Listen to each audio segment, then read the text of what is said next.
Welcome back, ladies and gentlemen, to the grand final of the last Gamestah Heroes of the Storm EMBER series. It is time for the boys to take on Listen What You Did, who had a tremendous game against Team Baxter. But before we get into that, we're going to draw the Asmo Dunk skin thanks to Blizzard ANZ. We're giving away 2 of those tonight, and we've had a few entries into that, a few nominations as well for the Plantronics MVP Award, which we'll be drawing after the game. But we're going to draw the skin right now. There's a little bit of a delay on the stream, so just bear with us. You'll probably see it in chat a little bit earlier, but our producer, Crisis, is going to lock that one down right now, and any second we are going to be drawing that skin. There it is.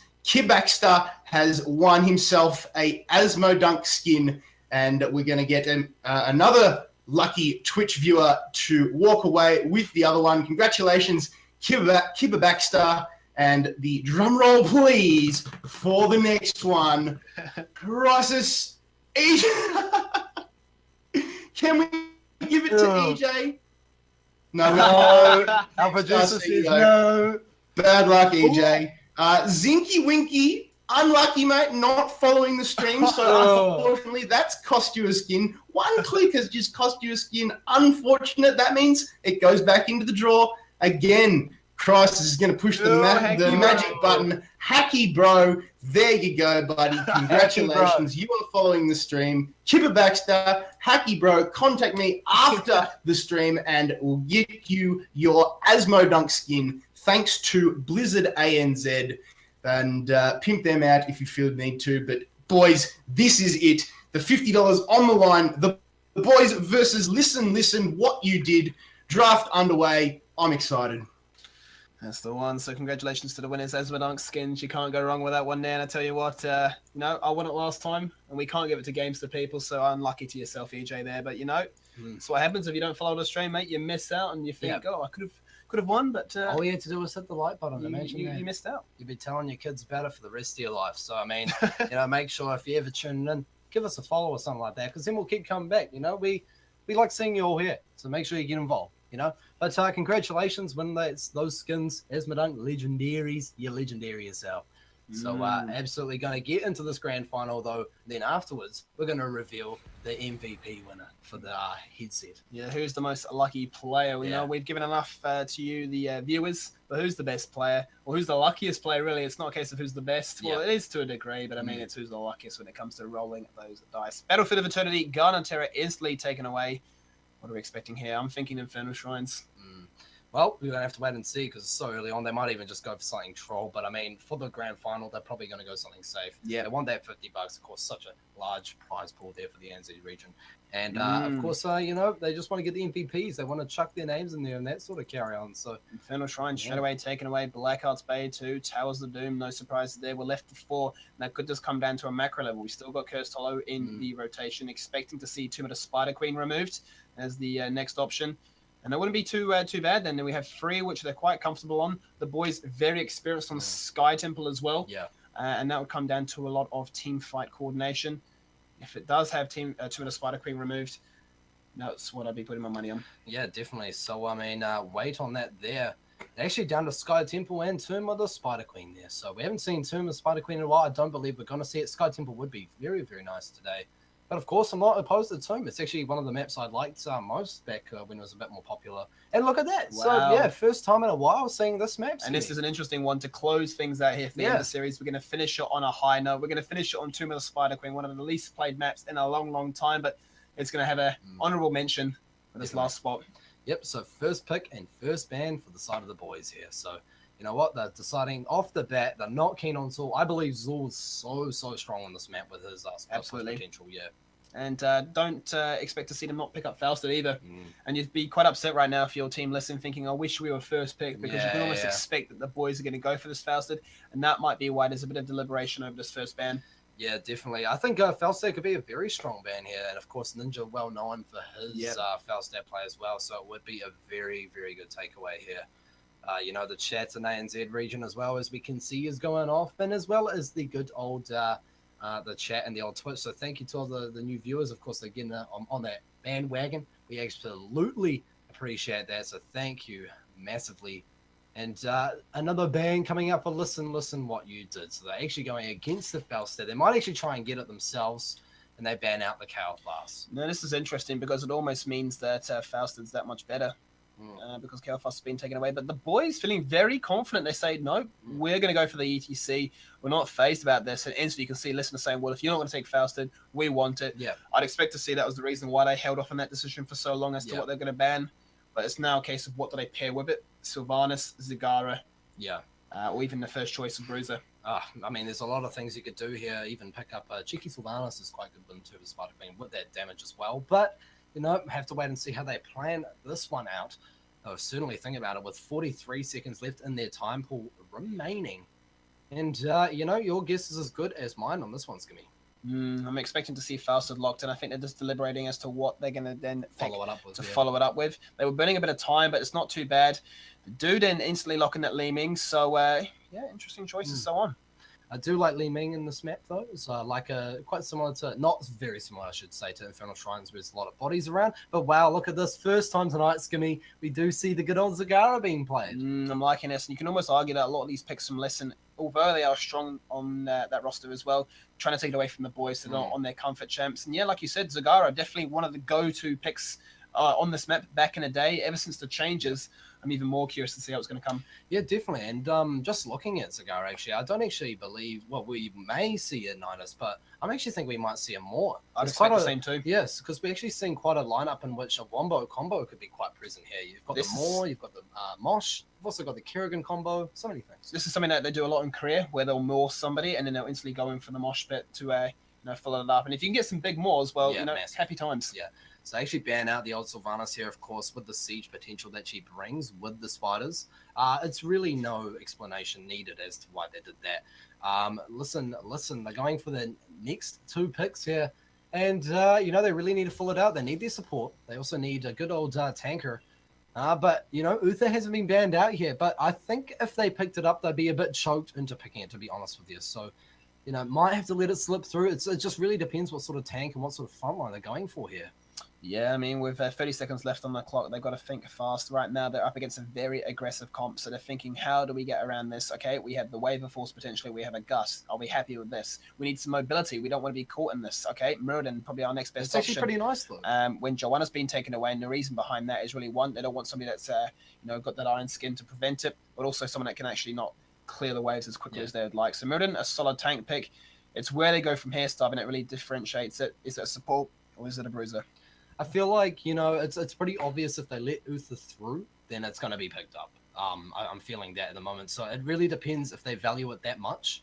And it looks like they're just saying, you know what, we're just going to pick up our second tank, get a really solid front line going. Now they have a lot of CC to work with. That Kerrigan going to be permanently slowed as soon as she engages in the team fights. Murden, attack speed debuffs. But wow, Jaina might be seeing a pick. And Jaina would actually be very good here. Ever since the changes, we've got free waves, of Blizzard to really add to the control and CC they have right now. The Blizzard Wizard really is what I'm trying to look for there. Yes. Now, do they lock in Uther? No. Basically, it's almost like a bait of the mind games as to who's going to pick Uther. Say, hey, your comp would work quite well with this Uther. Are you going to pick it? And they say, no, we're going to take Rhaegar because we know that's what you want. Do you want to take Uther now? I feel like if they take it, they're kind of... I don't think they need an Uther. I mean, I'd agree as well. To be honest, I think what may be even better would be a Kharazim. It just really depends on what they're keen on. I mean, Benediction, quite useful. Cleanse isn't, it's useful to a degree, but, Mosh Pit obviously being a big threat. Uther Stun, not the best against, obviously, the good old ETC. But they certainly do need a support. And, I mean, what do they take here? What would you say, Skimmy? I don't think you go Malfurion. It's a bit weak here, in my personal opinion. I'm thinking Kharazim right now because of his mobility. He locks it in, So definitely the safest option here. It's a hybrid, like we've said before, in terms of it can actually function to a degree similar to what Uther can do. But definitely against that lineup, Uther would be a little bit whack. Yeah, I'm thinking at the moment, though, just looking at this draft before we pass it back over to Kid Fox right quick. I think, listen what you did. They kind of... I feel like got pushed in a very weird way in this draft. I feel like the boys kind of came out on top of that, and they have a really nice, well-rounded comp. Jaina hasn't seen a lot of play in a while, but you mentioned the 3 Blizzard waves, and I've been playing a lot of Jaina myself recently. You can take it. A lot of players taking the old route with the Ice Lance and the reduced cooldown on that, or you can go deeper with the Conan Cold, which has also just received a buff as well. So, Yeah, it's gonna be interesting. What are your opinions on this one? I'm expecting to see a Frostbolt centric build really coming out of Jaina here to try and peel herself away. We got three melee people really trying to collapse on towards that low mobility wizard target. So expecting really that the setup is going to be once again focused around this Jaina, and the rest of the team are going to try and allow her to do her thing. I'm definitely thinking some more. I think Nidus, although it's definitely a lot stronger this map, isn't really going to be the choice. But my money personally is going to be on the boys. Yeah, I would have to agree there. So we are indeed in the grand final tonight, ladies and gentlemen. This is week 8 of the Gamestah EMBER series. I believe it is the last week. It is the last week. We're taking a bit of a hiatus. But you know what? Enough about that. I'll toss you back over to Kip Fox. He knows way more about that stuff than old me and Skimmy do. How you going? Yeah, that means the Plantronics MVP award is going to be drawn after this. There's one more chance for your favorite player to get themselves a nomination. All you have to do, well, the skin is being given away, the Asmodunk skin. Congratulations to our 2 winners, but you can still nominate your player, and they win something, you win something. Everybody is happy. So the boys versus listen what you did. Jaina is we discussed this, I think, off air a couple of weeks ago, Starving. She said Jaina was a little bit low tier, but she can just deal out tons of damage. I mean, coupled with Zagara and Kerrigan as well. I mean, the boys, they've got a very, very scary lineup. I mean, ETC and Rhaegar as well. I mean, it's going to be hard not to back them coming into the grand final. I feel as if Kelfast's next patch is going to be more in line as to what Jaina's doing right now. Jaina is very niche right now. She fits into certain comps, and I feel like that's definitely the way it should be balanced around. Is Kelfast, you can literally put him into any single comp and he's going to work. Yeah. So right now, with Jaina in her current form, Kelfast most likely following suit. And we'll have to see how it all pans out on next patch. But for the meantime, grand final week of EMBER series, we're here on the Tomb of the Spider Queen. The left side, well, it's none other than Ninja. He's going to be the one playing the wizard herself. It's Jaina, Benjamin 94 and Kerrigan. Robodoba is playing ETC. Daspy is on their Rhaegar, and Arcana is playing Zagara. And on the right-hand side, we have Listen What You Did. It is KVA leading the squad on Falstad, Deuces on Karazim, John on Li Ming, Luckadog on Arthas, and Ice Bold on Muradin there. So going to be kicking it off. This is the first time tonight, and as a matter of fact, in the first time in a couple of weeks, we're seeing Tomb of the Spider Queen being picked up. And it's always exciting, but, on another note, it's going to be fantastic. Fantastic. Yeah, and chuck out your predictions, guys. MVP is closed off now, but even still, who are you rooting for? What team are you wanting to see finish things out and put themselves down in a bit of cheeky ANZ history? Yeah. History there. History. But back into the game here. Here we go for the last match of tonight. Look at those mounts. So sopping there. Got a wee piggy bank there. Got a coin and that sort of carry on. Liking every single one of them there. No color coordination, no synergy there, I'm afraid. But I remember that one game we saw all red characters. That was cool, wasn't it? Yeah, back in the day, you're looking to try and really synergize your team, and if you all rocking the same skin colors, the same mounts, it's like the typical thing. You're going towards a battle, bit of Game of Thrones-esque. You're all feeling like you're part of one team, and you can spot your mate in the middle of a chaotic team fight. Yeah, the camaraderie is really there, and you stand out in the whole squads, don't you? You really say, look over there, that's my teammate. You're like, yeah, mate, I got you. Now, look at this, KBA flying on in. He's going to try and get himself a cheeky wee boomerang there. It doesn't have much luck connecting that sort of thing. No, not indeed. And we can already see that Conjurer's Pursuit is being picked up there by Ninja on that Jaina. So looking to really bounce between lanes as quickly as possible. Infest also taken by Arcana. So looking to try and abuse the siege as much as possible. Already beginning that siege work in the bottom lane. He's got a bit of a response as 2 members are already going down towards it. We saw this last time on Dragonshire. It's the Luckadog KVA combination of the two. And they're going to try and make it work another time. Yeah, definitely. So just trying to get into there before the creep spreads around too much. About Luckadog playing this very patiently. Here we go, though. The barrel roll has been used. Arcana certainly going to go down there. He did not know what hit him. Beautiful timing there by KVA. And Luckadog, they're just managing to get themselves a kill. They do have already got the response. Benjamin's coming down for that song. And wow, just beautifully executed. And it works every single time. We've seen it come in and we've seen it work. And, that's going to allow them to find that first blood and really put the pressure on towards Arcana to be hyper aware of the surroundings. Definitely playing so fantastically tonight, KVA is, but of course there might be some other people that are itching for that headset and itching for that good old stuff. But look at that, there might be a bit of aggression towards this Muradin in the mid lane here as he does stumble across Good old Rob, but he is not keen on any engagement. And is there anything interesting going on the talent so far, Skimmy? Anything you want to harp on about? No, pretty standard. I mean, we see once again block being taken by Arthas. We've got Force Armor from the Leaning, which is usually the go-to nowadays to prevent yourself being blown up as quickly as possible, especially against the art that the boys are rocking. But right now, as it tends to be on this map, you bounce between lanes as quickly as possible for both gems and those talent quests. And speaking of which, actually, if we look at Jaina really quickly, going for that quest rather than the Frost Lance range. So, we still might dabble into that Frost Lance spec or whatnot. But, we're going to have to wait and see. Ice Bolt and Double Stun coming out onto Deuces. Of course, such a squishy target being that support. But he does manage to get out. I think he has the tapping of the well. Indeed, he does. He's going to simply back on out of there. With those improved regen orbs as well, you're going to heal up a nice wee bit faster. And that's the combo you've got to be scared of. And you see that's only at level 3. It's only going to get worse as this game goes on. So a little bit of a taste there, the boys giving Team Listen a bit of a chance to really realize and see for their own eyes what's to come.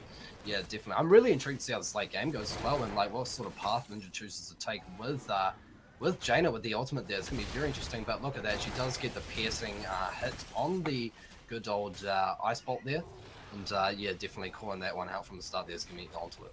Yeah, definitely seems to be the go-to right now, especially with a pick comp like this, looking to try and lock down and secure as much as possible, as well as peel yourself. But, still looking just to bounce between those lanes. Nothing too exciting right now. And this is really the problem that some would say with this map is it's a little bit stale until the first hand-ins go across the board. And from then, you're looking to try and close the game out with the objective. Yeah, or until a team makes a big mistake trying to get an early hand in, something like that, and just not really being on the map enough. But look at this, they're very aware of that. Luck a Dog is still hanging around with KVA, trying to get a kill or something like that. But no, just going to opt for that wave clear and just kind of relieve the pressure there. But all the while, Li Ming getting taken out. Yeah, so going to lose a couple of gems there. Yeah, so really when you're trying to bounce between these lanes, if you can abuse it by getting a gems lost at the same time, then that's a benefit as well. But look at that, they find Oswald. He nearly got away. He does drop some of those gems as we mentioned, but Deuces is there to collect them. And the healing ward just was not enough in those clutch moments. Yeah, the rotates so fast from the boys there. They got a kill in mid from the Li Ming and then ran straight up. I actually think KVA caught a bit off guard there and didn't actually know how to respond to that as the Falstad, he's flying up and he's just like, oh, just lost a teammate. But you know what, they're going to come back strong. There's a whole level advantage now here for the boys. They're picking it up so fast so early on in the game. Yeah, the rotations, the kills, and the structural advantages really pandering to their ability, really. And you can see Arcane is starting to establish a strong creep streamer presence in the spot hand side, forcing to rotate from Ice Bolt as they try and clear things out. But Arcane definitely is not going to fall for the same trick twice. Yeah, definitely. They are just going to simply... I think what they're trying to do with the with Arcana there is just maintain vision on that bottom hand in point, and then the rest of the team is just kind of... This focal point is really that top hand in there for the defense against the red team. But look at this here. They might actually see a bit of an engage. They do get the hand in there. The blue web weavers are descending. Ice Bolt going pretty deep onto two members. Benjamin 94, very low. Ice Bolt is now forced to retreat, but he does get taken out. Not enough healing at this stage in the game to go onto him there, so very unfortunate. But in the later stages of the game, Maraudon got to get surprisingly more team. Yeah, Web Weavers are now descending for the boys as they hit level 7. And they abused it definitely in that team fight there as they find another kill. And they're now going to make things happen here. Depending where they actually try and focus their attention, they're looking to sit in the mid lane right now. They've got still Zagara in the bot lane soaking. They've got Jaina clearing that wave to push it into. And they might now collapse and try and find another kill in this mid lane. Yeah, wow, look at that. Actually getting a lovely power slide there. Robert Dober, absolutely huge. And just a nice follow-up by Ninja, getting the Blizzard there. The comms and timing on point. And of course, just making short work of the boys. And listen there. It's a very nice play. He's getting a lot of worth out of these first set of Web Weavers as well with those 2 kills. Yeah, those kills really have become the catalyst for this snowball right now. 9 to 7. They might even hit 10 off the starving. That minion wave being pushed in before in the top lane's really paying dividends for them as well. Arcana the entire time still pushing bot. That's got no ammo. That's about to drop to minions if anything. And level 10 is not far away. Yeah, really forcing a really strong presence in this game so early on. 6 minutes into the game, we're about to see level 10, so quickly acquired here on this map due to the small nature of it. But look at this, how do they respond to this? They need level 10 themselves. They're just really looking for any little follicle of XP that they can grab at this moment in time.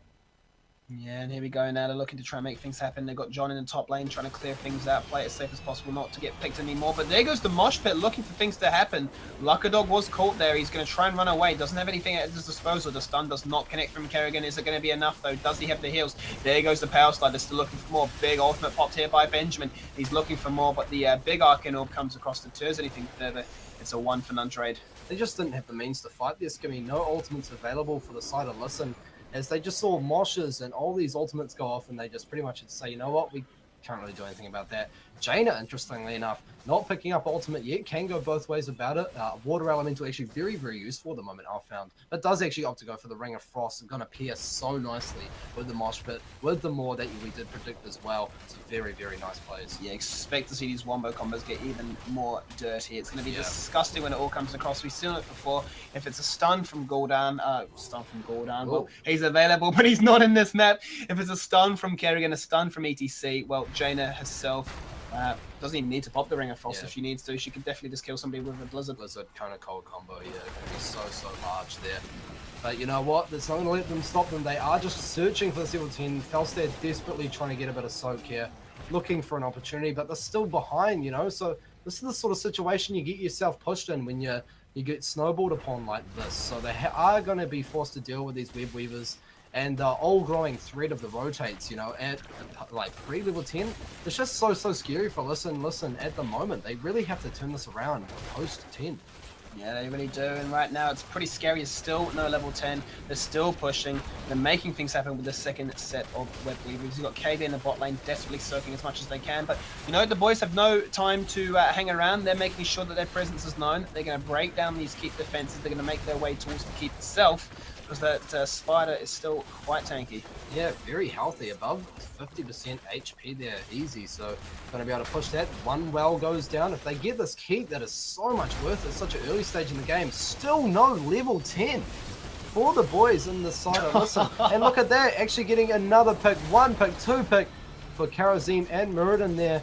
Unfortunate. More comes out. This is surely going to be another kill. Are we going to see the ring? No, the Blizzard comes out. KVA barrel rolls out, but not in the nick of time and does get taken out. So, wow, this is just showing the power of the boys here. They're really showing why they are, well, one of the more dominant teams in the scene at the moment, Skimmy. Yeah, right now I can definitely tell why we've predicted them as to be the winners. They've got the experience, they've got the comp, and they're definitely playing it to an art form here. 13-10.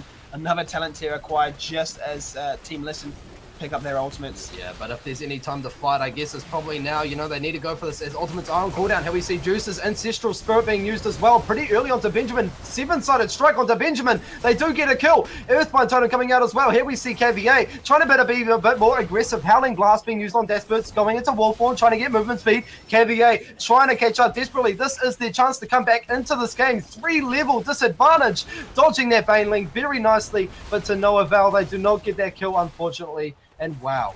Yeah, it's not too bad though. They find themselves 2 kills and basically punish the boys from sticking around for too long. They're a little bit overconfident there from the success they found in the mid lane. Sure, they dropped that top keep down to, well, about a third of its life total, but a questionable overextension. Yeah, definitely. I mean, you get very confident in those sort of situations, Skinny, like you said, and it's easy to kind of let that overcome you there. A bit of a throw in that regard, but of course they are still very far ahead. Yeah, it's very easy for them to just sweep back on in there, grab that keep and just keep applying that pressure, really.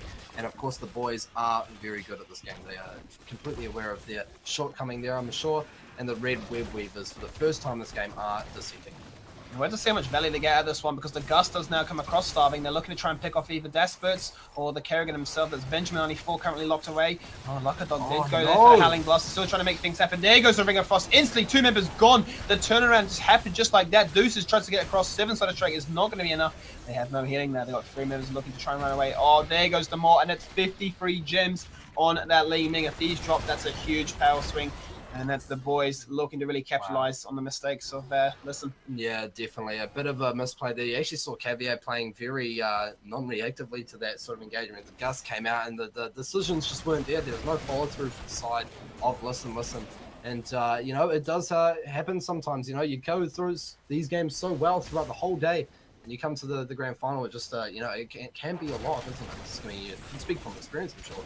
Yeah, definitely the pressure when it comes to these sort of situations is insurmountable at times. You feel like regardless if it's a $50 tournament or $1,000 on the line, you're trying to play your best. You put a bit of pressure on yourself as well, and definitely when you're behind, that's when true experience is really going to count for everything. But Wait a minute, what are we going to see here? We might actually see a Felstad come in with a gust. He's looking for it. Yes, there it goes. Oh, but it's a bit too early. Robert Dobby gets straight back into there with the mosh pit. Iceball popping the avatar, trying to delay that as best they can. Can they do it? No, they cannot, unfortunately. The boss has been spawned for the blue team. KVA gets out of their juices, manages to get another kill onto Desperts. Lucky Dog still in there against Ninja. Are they going to go for another one? Yes, they are. Oh, wow, the prediction from Ninja, though. He's aware, and the Ring of Frost comes out. Certainly Lucky Dog gonna die. Beautiful, beautiful play there by Ninja. Just knows. He's like, yeah, well, I'm in a bit of a damn situation right now, so they can definitely come for me. And I'm just going to predict old teammates. Well, you know yourself pretty inside out when you've been on a team together for a year. Do they go for the core right now? Ninja's posturing for it. He's in the mid lane, but I'm not too sure what reason for. I think he's just maybe trying to clear these lanes so he can keep applying the pressure. Arcane is weighing in now. But, of course, this boss isn't going to be too aggressive at this point. And but it is going to be a huge annoyance, dropping those shields, allowing for a lot of map pressure to be re-established for the side of the boys as well, because of Arcane with the creep spread that he can put around, so it's going to be very scary. So with that wipe, they're basically just trying to clear the lanes out, keep up the pressure, and allow for their own teammates to respawn, and still keep that advantage there. 16-14, the core did drop down to 88% as a result of that boss push, and that was solo. And that's only 13 minutes into this game now, so another convincing team fight would definitely seal the deal now for the boys. Only one keep remaining in that bot lane starving. Yeah, the boys sitting on 44 gems, Skimmy, so they're certainly looking for something, but oh my, I think they know what Listen are up to. They could go for this here. Mosh Pit could come out in just a moment. Indeed, Arthas just goes down so fast, doesn't even need it. Don't even care if they're rolling with a double tank Mater. They get straight in there. I guess a shortcoming of that is a lack of damage, Skimmy. Yeah, well, definitely if you're experienced there to know where people are at the right times. You're in this commanding lead, you're 17-14. You look for a big combo like that as well, and you can definitely afford to be aggressive like that. That was actually really nicely played by Benjamin there, knowing the positioning of the enemy team and actually trying to get that combo over the wall with the Blizzard there. So really liking that sort of ballsy and really confident play you see skilled players pulling out all the time. John doing his best to just wither down the enemy team. They push them off the keep with that good old mighty gust there, but to no avail. The aggression is still alive here, very much so. They are kind of split here as Ninja splits off into the back, but no, they can be a bit aggressive. All ultimates are up for the side of the boys, Skimmy. This could be it.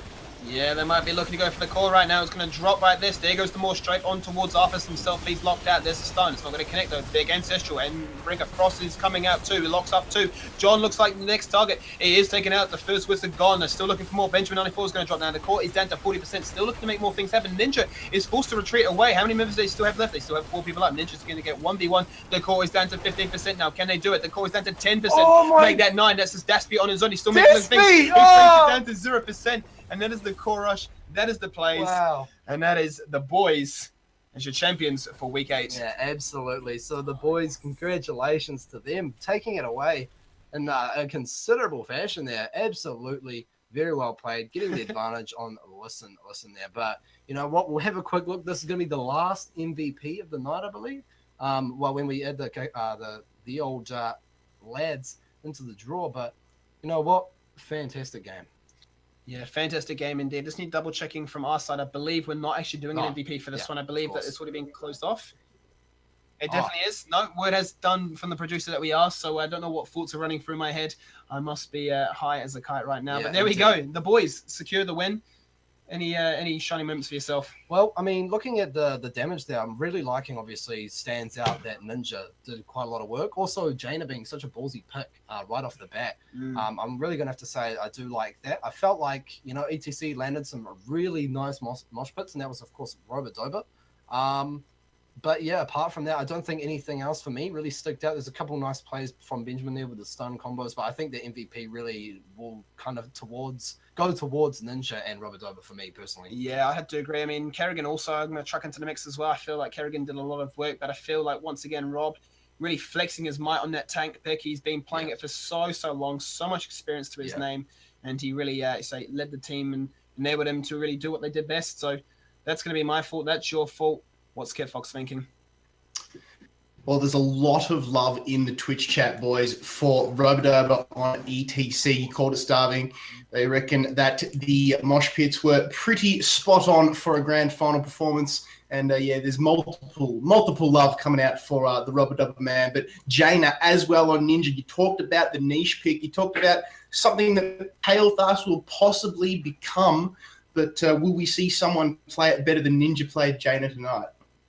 Yeah, well, I think on that note, I think we can all agree that maybe Rubber Dubber deserving of that tonight. The final MVP award. Yeah, definitely. So, he's going to get his name into Donan once more.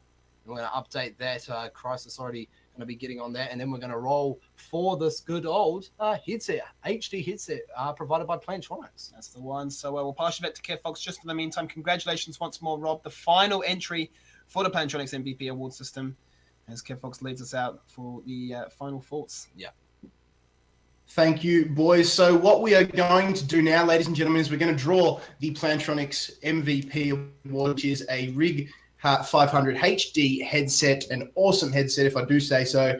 And what is going to happen now is our boys, Skimmy and Starving, have got the chart in front of us of player names. We do. And corresponding to those names is a number. Now, that is the list of which they were nominated. What's going to happen is Producer Crisis, we're going to bring up the ball carrier, so to speak, on screen, and he's going to roll that out and then draw a number. How exciting is this? It's like the old school, hey, it's Saturday. So he's going to draw it out now, and just bear with us while we get this underway, and we'll get the number matched. So the winner of the Plantronics headset is, I'll just await the whisper.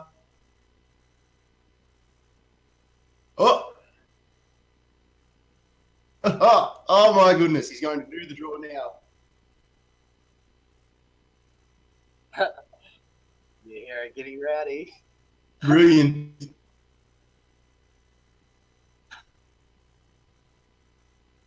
It was a ball that had already fallen out, so we had to put that one back in, I'm being told. I've got to have it fair.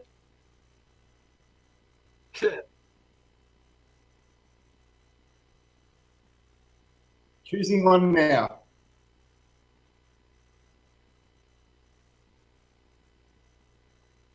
Number 35, Skimmy. Whoa. Who is number 35? Oh, drum roll, please. Number 35 is Arcana. Yeah. Well done, my friend. You win yourself the Plantronics Rig 500 HD headset. Wow. Congratulations, Arcana. Big boy boss. Much love to him. He's been around for quite some time. Yep. Done a jump between a couple of teams there, here and there, but much love to yourself there, man. You're going to get yourself a Plantronics 500 HD headset. Make sure you thank them at Plantronics for that, and thank you to Blizzard ANZ as well for hooking up us the skins that we've been giving away all night, all these weeks. That's it. Fantastic stuff. Kid Fox, what do you got to add?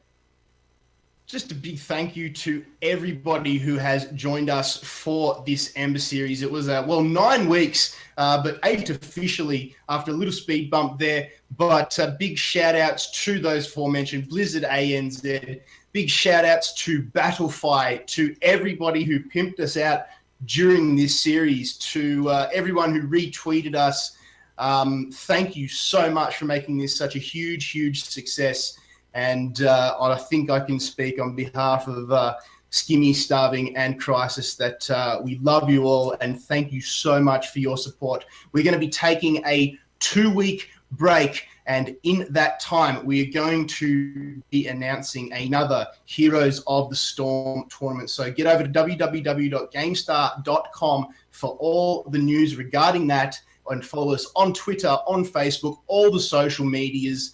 And just get amongst it because we love having you around. So thank you again, ladies and gentlemen, once again for the last time on behalf of Skimmy, Starving, Producer Crisis, and myself, Kit Fox. Big thank you to everyone for joining, and we'll see you in 2 weeks for more Heroes of the Storm action here on Gamestah.